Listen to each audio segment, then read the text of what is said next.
Hello all, welcome to our channel. కొబ్బరన్నం chicken curry ఈ combo ఎవరికి ఇష్టం ఉండదు చెప్పండి. చాలా బాగుంటుంది కదా. అయితే చాలా డిఫరెంట్ వేస్లో చేస్తారు కొబ్బరన్నం. ఎవరి స్టైల్ వాళ్ళకు ఉంటుంది. నేను ఎలా చేస్తానో ఒకసారి చెప్పేస్తాను రండి.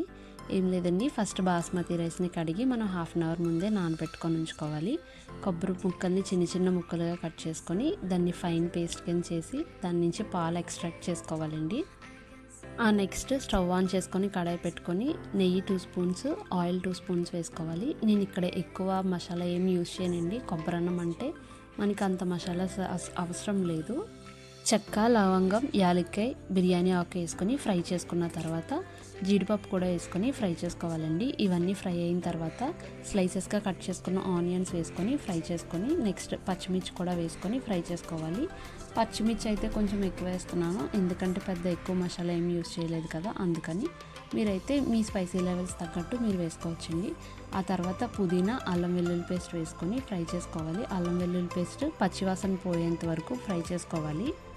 ఆల్రెడీ కొబ్బరిపాలు అయితే తీసి పెట్టుకున్నాం కదండి. ఒక గ్లాస్ బాస్మతి రైస్కి 1.5 గ్లాస్ కొబ్బరిపాలు అయితే సరిపోతుంది. ఇక్కడ నేను ఎటువంటి ఎక్స్ట్రా బిర్యానీ పౌడర్ కానీ గరం మసాలాలు కానీ, చాలామంది వెజిటేబుల్స్ కూడా యాడ్ చేస్తారు. నాకు అలా ఇష్టం లేదు, నేను ఏమీ యాడ్ చేయట్లేదు. అలా బాగుండదని నా ఒపీనియన్ అనమాట.